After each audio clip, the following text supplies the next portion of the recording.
Hello everybody, I'm the Rubber. Today, we bring you a SCP Foundation Euclid Class Object SCP-096.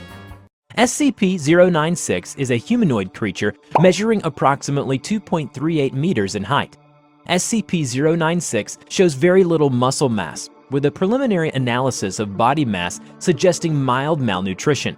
Arms are grossly out of proportion with the rest of the subject's body, with an approximate length of 1.5 meters each.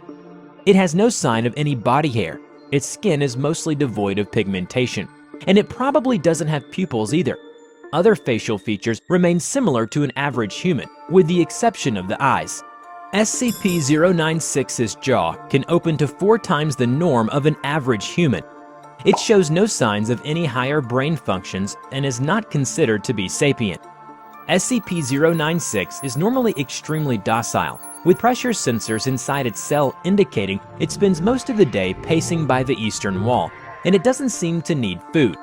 Based on its response, the researchers are determined that 096 is very shy. It tries to stay as far to humans as possible. However, when someone views SCP-096's face, we'll call this person SCP-0961. Whether it be directly, via video recording, or even a photograph, it will enter a stage of considerable emotional distress. SCP-096 will cover its face with its hands and begin screaming, crying, and babbling incoherently. Approximately 1 to 2 minutes after the viewing, SCP-096 will begin running towards SCP-0961. It moves at 35 kilometers an hour and seems to depend on distance from SCP-0961. If it is very far away, it will be able to run very fast. The actual position of SCP-0961 does not seem to affect SCP-096's response. It seems to have an innate sense of SCP-0961's location. Upon arriving at SCP-0961's location, SCP-096 will proceed to attack and kill SCP-0961. 100% of cases have left no traces of SCP-0961.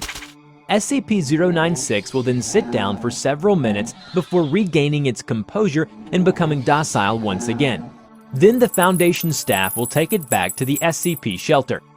The most extreme case at present is that someone saw only a part of its picture and was also killed by it. At this point, no known material or method can impede SCP-096's progress. In one of the audio recordings, the former commander of the recovery team said, even if they were firing it intensely, but it didn't feel anything at all. They even used anti-tank weapons, causing part of the body, organs, and blood of 096 to be gone. But it was still able to move forward and destroy the entire team.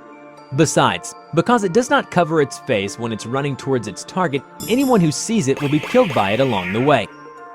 Due to the possibility of a mass chain reaction, including breach of Foundation secrecy and large civilian loss of life, a doctor of the Foundation has also petitioned for immediate termination of SCP-096. The Foundation has carried out several execution experiments, one of which is to send the containment tank containing SCP-096 into SCP-682's cell. SCP-682 is a large, vaguely reptile-like creature of unknown origin. It has a powerful regeneration ability and adaptability, and also has the title of Immortal Body. If you want to know more about SCP-682, do click on this video. So back to the execution experiment. The screams of the two entities continue for 27 hours, at which point the noise abruptly stops. Sonar-based video feeds reveal SCP-096 severely wounded and huddled in the southwest corner, apparently upset. Feed shows SCP-682 on the north end of the room, approximately 85% of its initial mass absent.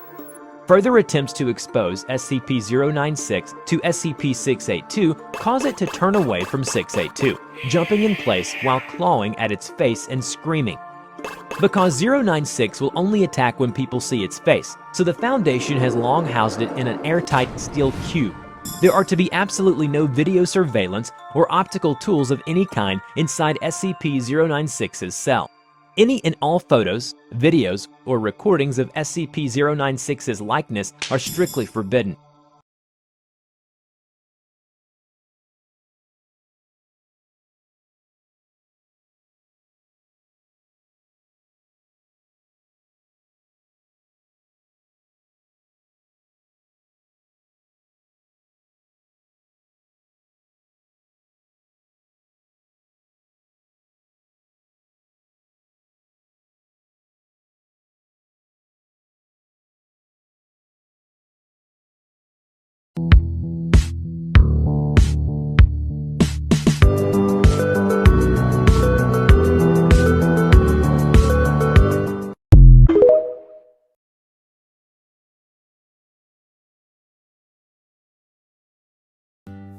Object class safe. Description: SCP-3008 appears to be a large, amorphous, gelatinous mass of translucent orange slime, weighing about 54 kilograms, with a consistency similar to that of peanut butter. Subject's size and shape constantly change, though most of the time its form is the size of a large beanbag chair.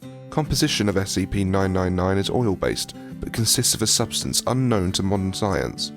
Other than a thin, transparent membrane surrounding the orange mass, subject appears to have no organs to speak of. Subject's temperament is best described as playful and dog-like. When approached, SCP-3008 will react with overwhelming elation, slithering over to the nearest person and leaping upon them, hugging them with a pair of pseudopods while nuzzling the person's face with a third pseudopod, all the time emitting high-pitched gurgling and cooing noises. The surface of SCP-3008 emits a pleasing odour that differs from whoever it is interacting with. Recorded scents include chocolate, fresh laundry, bacon, roses, and Play-Doh. Simply touching SCP-3008's surface causes an immediate euphoria, which intensifies the longer one is exposed to SCP-3008, and lasts long after separation from the creature. Subject's favourite activity is tickle wrestling, often by completely enveloping a person from the neck down and tickling them until they ask to stop, though it does not always comply with this request. While the creature will interact with anyone, it seems to have a special interest in those who are unhappy or hurt in any way. Persons suffering from crippling depression after interacting with SCP-3008 have returned completely cured with a positive outlook on life. The possibility of marketing SCP-3008 slime as an antidepressant has been discussed. In addition to its playful behaviour, SCP-3008 seems to love all animals, especially humans, refusing to eat any meat, and even risking its own life to save others, even leaping in front of a person to take a bullet fired at them. Subject's intellect is still up for debate. Though its behaviour is infantile, it seems to understand human speech and most modern technology, including guns. The creature's diet consists entirely of candy and sweets, with M&Ms and Necco wafers being its favourite. Its eating methods are similar to that of an amoeba. Special containment procedures. SCP-3008 is allowed to freely roam the facility should it desire to, but otherwise must stay in its pen. The subject is not allowed out of its pen at night or off facility grounds at any time. Pen is to be kept clean and food replaced twice daily. All personnel are allowed inside SCP-3008's holding area, but only if they are not assigned to other tasks at the time or if they are on break. Subject is to be played with when bored and spoken to in a calm, non-threatening tone. Addendum: SCP-3009-A. The following is a report from an experiment in when SCP-682 is exposed to SCP-3009 in the hopes that it will curb the creature's omnicidal rage. SCP-3009 is released into SCP-682's containment area. SCP-3009 immediately slithers towards SCP-682. What is that? SCP-3009 moves in front of SCP-682, jumping up and down in a dog-like manner while calling out in a high-pitched squealing noise. Disgusting. SCP-682 immediately steps on SCP-3009, completely flattening SCP-3009. Observers were about to abort the experiment when SCP-682 started talking again.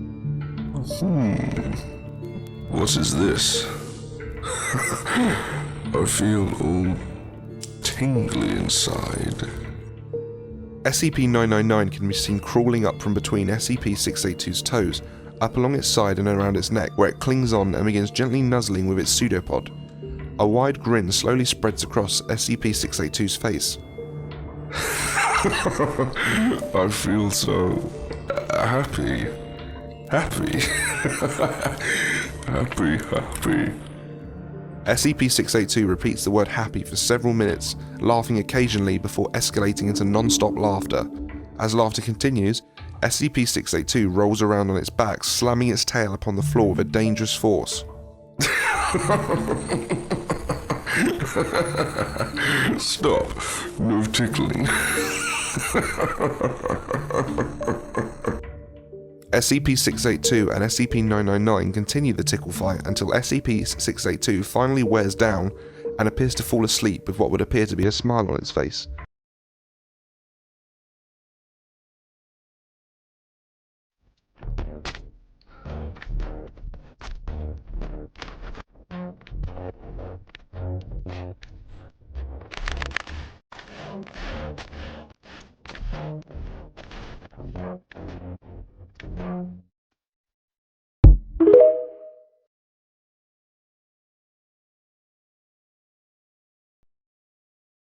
SCP-049 is a humanoid entity, roughly 1.9 meters in height, weight 95.3 kilograms, which bears the appearance of a medieval plague doctor. While it appears to be wearing the thick robes and the ceramic mask indicative of that profession, the garments instead seem to have grown out of its body over time, and are now nearly indistinguishable from whatever form is beneath them. X-rays indicate that despite this, 049 does have a humanoid skeletal structure beneath its outer layer. While SCP-049 is generally cordial and cooperative with Foundation staff, it can become especially irritated or, at times, outright aggressive if it feels that it is in the presence of what it calls the pestilence. 049 will become hostile with individuals it sees as being affected by the pestilence. If left unchecked, it will generally attempt to kill any such individual. It is capable of causing all biological functions of an organism to cease through direct skin contact. How this occurs is currently unknown. There was one record show 049 quickly closed the distance between the subject, killing the subject with a touch of its throat. 049 has expressed frustration or remorse after these killings, indicating that they have done little to kill the pestilence, though will usually seek to then perform a crude surgery on the corpse using the implements contained within a black doctor's bag it carries on its person at all times. While these surgeries are not always successful, they often result in the creation of instances of 0492. 0492 instances are reanimated corpses that have been operated on by 049. These instances do not seem to retain any of their prior memories or mental functions, having only basic motor skills and response mechanisms. While these instances are generally inactive, moving very little, and in a generally ambulatory fashion, they can become extremely aggressive if provoked, or if directed to by 049. Despite these alterations, 049 often remarks that the subjects have been cured. SCP-049 was discovered during the investigation of a series of unknown disappearances in the town of Montauban in southern France. During a raid on a local home, investigators found several instances of 0492 as well as 049. While law enforcement personnel engaged the hostile 0492 instances, it was noted as watching the engagement and taking notes in its journal. After all of the 0492 instances were dispatched, 049 willingly entered Foundation custody. 049 has spent a considerable amount of time studying and performing surgery on the various mammalian corpses it has been provided. It will routinely spend several days performing surgery, and then, regardless of whether or not the corpse becomes an instance of 0492, spending several mornings with members of Foundation staff. According to one record, 049 spent several days operating on the orangutan, reanimating it several times. However, 049 appeared to be discontent with the results it experienced, returning to the creature 3 times after its initial reanimation for additional work. After it was unable to reanimate the corpse a 5th time, 049 turned the corpse over to Foundation staff for incineration. As time goes by, on April 16, 2017, as Dr. Raymond Ham was entering SCP-049's test chamber to conduct another routine interview, the entity began to grow anxious and asked Dr. Ham if he was feeling well. Following protocol, Dr. Ham reminded 049 that the interview was required, after which the entity became hostile and attacked Dr. Ham, killing him. Due to a lapse in security protocol and because Dr. Ham did not activate the in-chamber emergency system, Dr. Ham's corpse was not discovered until 3 hours later, by which point 049 had converted it into an instance of 0492.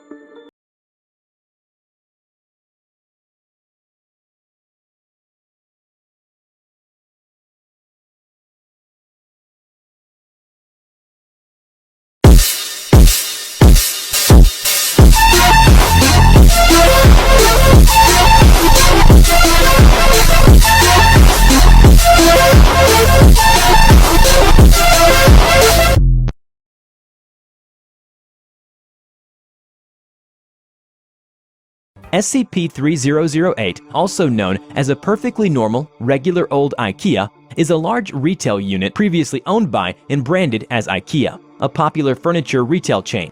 SCP-30081 is a space resembling the inside of an IKEA furniture store, extending far beyond the limits of what could physically be contained within the dimensions of the retail unit.